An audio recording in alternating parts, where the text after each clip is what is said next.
hi ha jardins dissenyats i pensats i conceptuats per tindre molt poc consum d'aigua, o jardins que aprofiten els recursos que tenen de la mateixa parcel·la per aprofitar aquella aigua per regar. Llavors, sí, sens dubte pots tindre un jardí maco, visualment maco, amb un petit manteniment i amb un consum d'aigua molt baix o fins i tot inexistent, depèn del joc i les condicions. Com afrontem el present i futur amb aquesta dificultat que... Fa poc la gent obria l'aixeta i gastava el que hi volia, i ara ens comencem a donar compte que l'obrir l'aixeta ni en tenim prou ni està tan ben vist.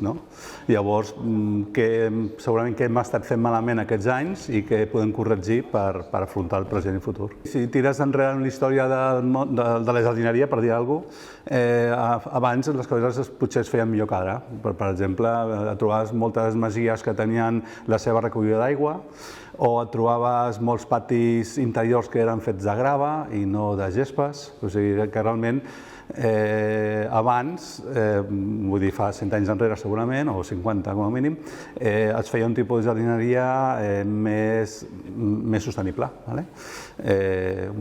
Ara hem de tornar als orígens i aprofitar tècniques noves, que ens permet perfectament amb noves tècniques i noves plantes, plantes que tenim a l'abast, pots fer un tipus de jardineria amb molt baix consum d'aigua. Sí, és viable.